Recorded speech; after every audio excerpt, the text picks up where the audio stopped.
Just about 20 years ago, I was at a conference very much like this one. I'd worked for the National Multiple Sclerosis Society for 10 years, and I knew almost from the day I started that I had found my cause. I started working in MS and working with people with chronic illness and disability and neurological disease. It was fascinating. It was amazing. It was wonderful. I spent the first 2 years hanging up the phone and going off the phone going, the patients are so nice. I was on track. I had just been promoted to a national leadership position, the Vice President of Programs and Services, and my career was going down the railroad track, just as I had hoped. But at that conference, a funny thing happened. Suddenly, I could not speak more than a sentence or two. My voice simply disappeared. I thought, long conference, you're tired. I thought, you have Bugs Bunny disease, because that's what I sounded like, as my voice would disappear into this. I thought, sinus infections, got home, saw my doctor, got on antibiotics, thought this too will pass. But of course, it didn't. Then my face got numb, and I couldn't chew very well, and couldn't dry my hair, and I knew. I'd been the embedded social worker at the Ohio State University MS Clinic for more than 4 years, really. I just knew enough, just enough, to say to my GP, this isn't a sinus infection. These are neurological symptoms. Of course, 4 years in a neurology clinic does not a neurologist make. So, just like people today were exploring the internet, I had just enough information to be terrified and wrong. So I was one of the lucky people who was clearly seropositive. One blood test, they knew it was MG. Diagnosis for me once I got to that stage was quick and easy. And I think I'm one of the only people, maybe not everyone, because I've heard some others say this too, but when told by my doctor solemnly and with great care, I have bad news. You have myasthenia gravis. I said, really? That's great. Because in a neurology clinic, you see a lot of neurological diseases, and there really aren't very many good ones.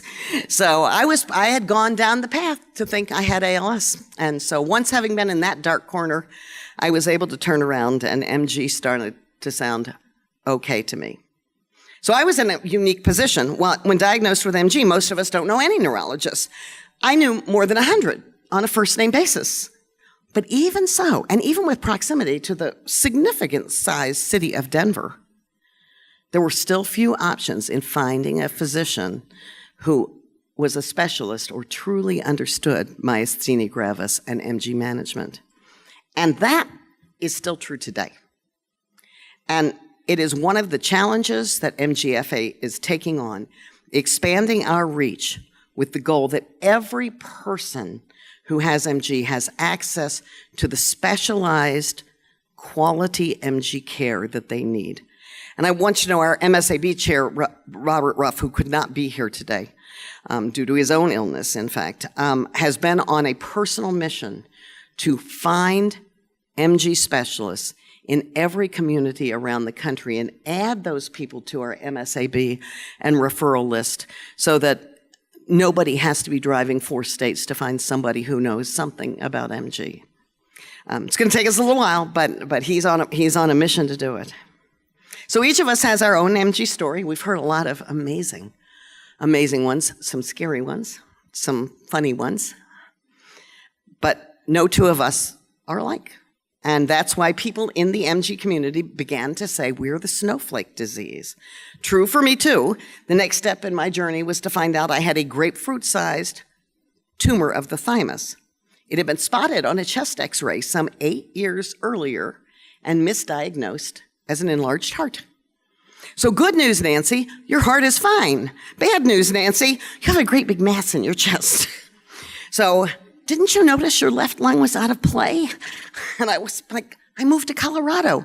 I thought I was short of breath from altitude. So anyway, but this is something for us to think about, because misdiagnosis or delayed diagnosis is a part of so many of us and so much of the experience with MG. So we've got work to do. and it's a problem we have to solve. Earlier recognition can lead to better treatment and can also make life easier all around. So the big old tumor had to come out. That was January. Still in denial, I looked at my calendar and proposed that August sounded like a good time for me to take off work and have the surgery. Get real, said my new neurologist. I had surgery in February. It turned out to be a giant, thankfully benign cyst. The mature chest surgeon said, I've never seen one of these in 40 years of practice, and I'm never going to see another one. Anybody else have a thymic chest cyst? No, I've never met anybody. Even in my years with MGFA, I have never met anybody else, and probably never will. But it was so big, it involved my phrenic nerve, it was serious surgery. Instead of a sternotomy, I had to have a thoracotomy, so I still have a half a thymus. The neurologist was like, I'm kind of thinking maybe we should go after the other half, and I'm like, I'm going to have to feel a lot worse before we're going to do that. So I'm still running around with half a thymus. Anyway, I thought I was cured. I didn't have MG. I had a tumor, and it was gone. So I went back to work. I got off all meds except a little bit of Mestinon here and there, and life was good until I just couldn't seem to get a deep breath and couldn't yawn. And had trouble walking around with having to stop and catch my breath. And I couldn't seem to breathe very well lying down. Does it sound at all familiar, like anything you might have heard about this morning? And so, being an intelligent woman who had experience in working in a neurology clinic, I went to the ER, right? No, I went to New York on an airplane for a business trip. I didn't go to the ER, and this is why people with MG die. And this is why it's so important for us to get the information out that we heard this morning because when I got back, the neurologist was like, sit down. Because came home, felt so crummy, I finally went to the ER and went right from the ER to ICU. And when the orderly came in, he said, you're going to the one going to ICU? And I'm like, no, I think that's somebody else. And they're like, you Law? And I'm like, yeah, I'm Law. He said, you're the one going to ICU. And I sat there on that gurney thinking, I don't really feel much worse than going to ICU than I felt when I went to New York. So, this is why the education that we can provide is so important, that people don't make these kinds of mistakes. So the theme for this conference and for this speech is, together we are stronger.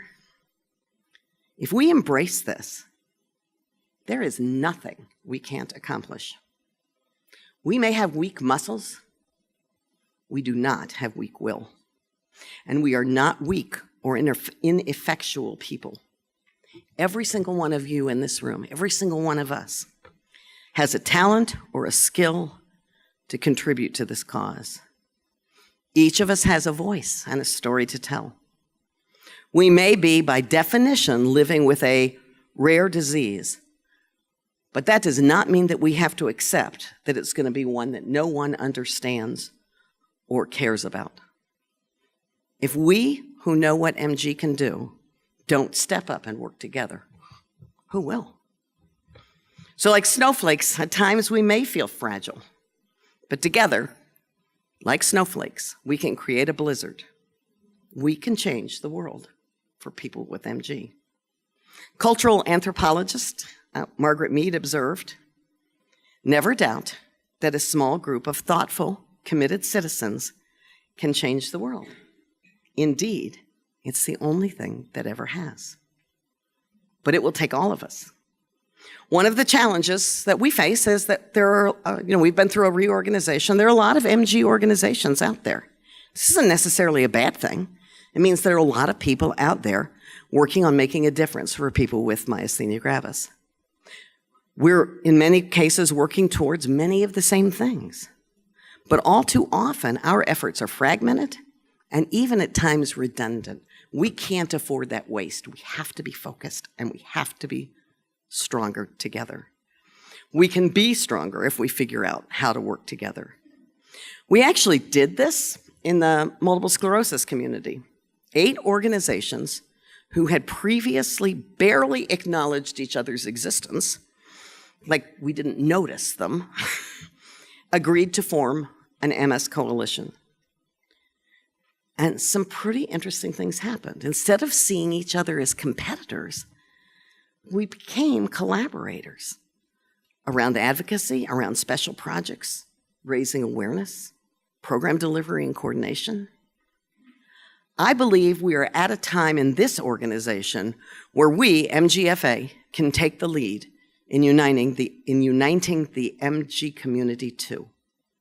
So it's my plan to reach out to all right, I'll take applause for that, because that means you're in. It's my plan to reach out to all organizations, large and small, who support people living with MG. So that means those that are national, but include MG as a part of their mission, like an MDA or National Organization on Rare Disease, as well as those that provide services within a geographical area. And also, hello, it's, the next millennium, to reach out to those who are virtual, like social media groups, and begin to dialogue about how we can support each other's work and coordinate our efforts. I'm going to admit to you right now, I confess to being an optimist. And I know it's not going to work in every single place, every one, but I think we can put history behind us where it belongs, in the past, and focus forward by putting people with MG at the center of every decision we make and everything we do. People with MG are more important than any MG organization. And if we remember that, then our pathway becomes much more clear. So it's important, though, as we expand our reach like that we're very clear and very focused on what we want to accomplish. MGFA is your organization. You're here. And just a few highlights of some of the things that we're going to be working on. First of all, research. No surprise there. We drive, and I'm going to give you some statements really right from our 2016 operational plan, which is our framework. It's the guideline that I and the staff and the board are following as we make decisions. We drive cutting-edge research that will lead to greater understanding, better management, and eventually a cure for myasthenia gravis. We are at I don't have to tell you, if you've been here all weekend, I guess it's week, not really weekend, but at any rate, it's a very exciting time in MG. You heard the thymectomy trial results. You know that we're about to get real guidelines, real treatment protocols that we're going to be able to use to convince insurance. That came through research. We know, Dr. Guptill talked to you about some of the clinical trials that are going on. So we need better treatments in MG, those that are more effective with fewer side effects. MGFA is allocating every penny we can for that kind of critical research. And the goals are for us to use our limited funds. We're a $1.5 million organization, $1.6 million organization.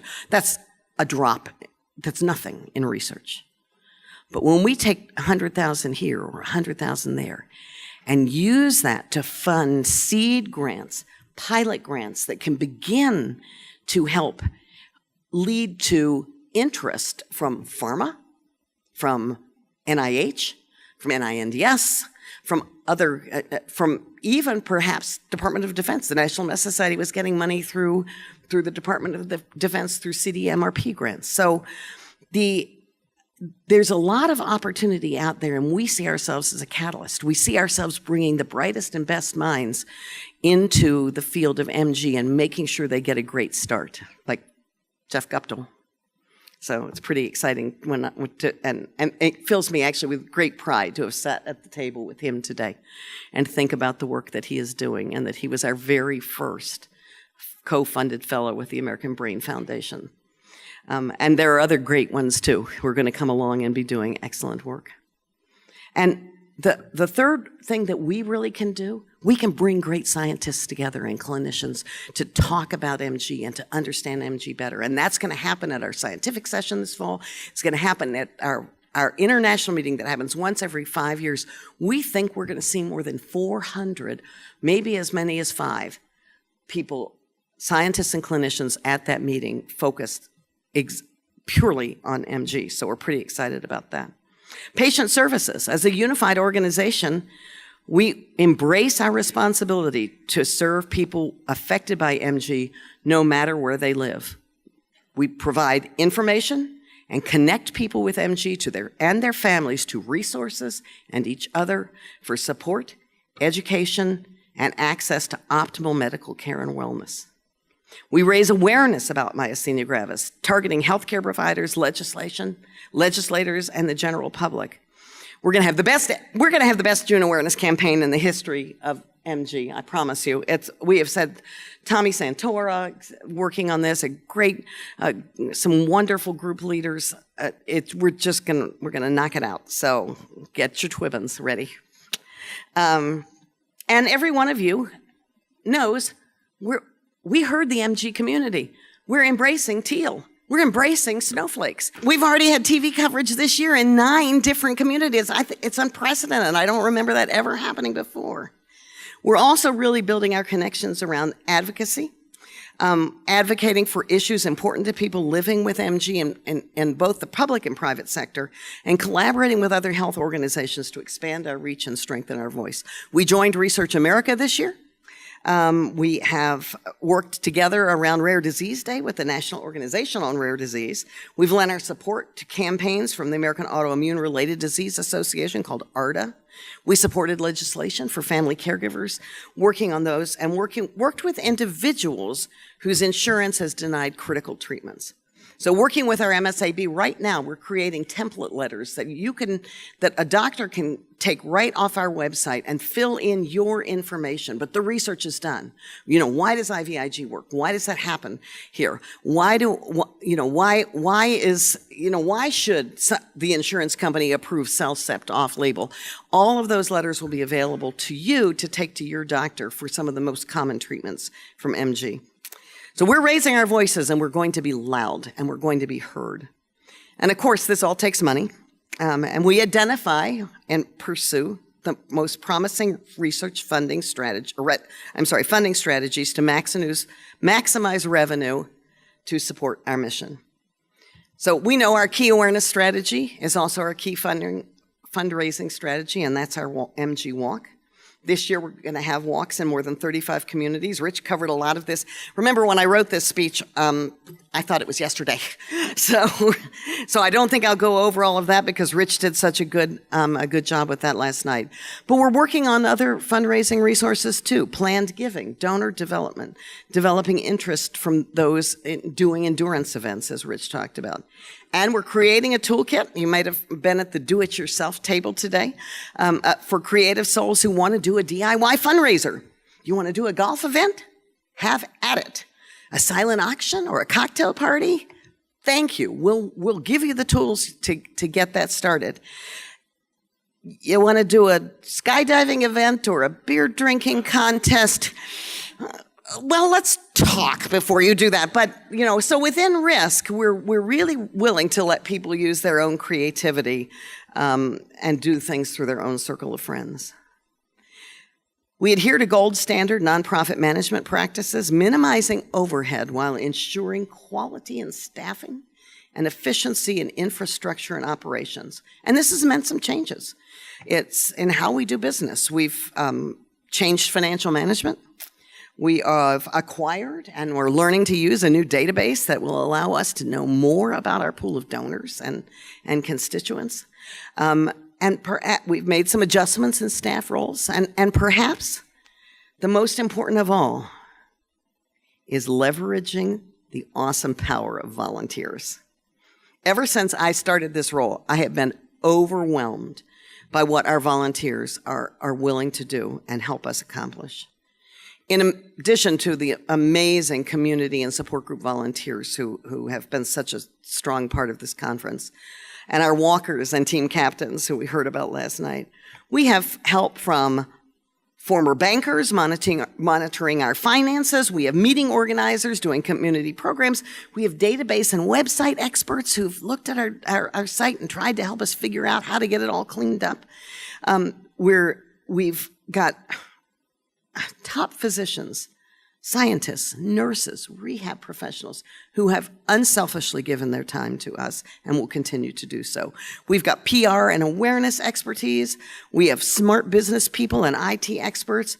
So we may have a small staff, but when we leverage the power of volunteers, we are no longer a small organization. We become powerful, we will be relentless, and we will be unstoppable. So here's the question for each of us. What can I do? What can I do? Think about what your talents are and how you can apply those to grow this cause. There is a place for each one of us. We are that group of committed citizens who change the world.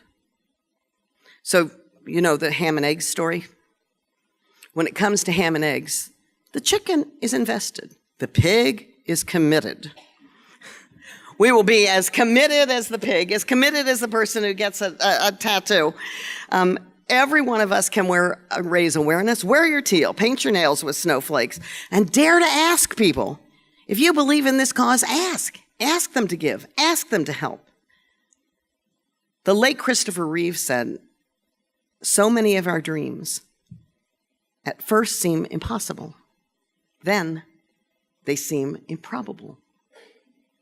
And then, when we summon the will, they soon become inevitable. So here's my dream. I believe we can defeat MG. Not so many years ago, it was thought that surgery on the heart was impossible. Now it happens thousands of times every day. Once spaceflight existed only in science fiction. Now it's almost routine. The shuttle takes off, we're not even paying attention. Once our lives were devastated by polio. In most of the world, at least, polio is a distant memory. Once, 30% of all people with MG died. That's right, you heard it earlier today. 30% of us would not be here. Today, thanks for better advances in better management, advances in science and knowledge, that's no longer the case. But we know MG still devastates lives and dashes the hopes and dreams of many. And quite honestly, many of us are dependent on treatments that were developed for other conditions years and years ago. We have no targeted disease-modifying therapies in myasthenia gravis. In MS, there are 14, none in MG. That's unacceptable, and we can change that. One of our pathways to new treatments is already at our fingertips. It's that patient registry. Again, this was supposed to be yesterday, and I was going to give a big plug before you heard about it. But I actually, at the National Health Council, talked to the head of Sanofi Genzyme. This is a great big pharmaceutical company. And I knew him from MS. And I said, David, what does it take to get Genzyme interested in myasthenia gravis? And he said, you have to be ready. You've got to have a population that's going to work with us. We have to know that if we're going to do clinical trials, we can get the people that we need.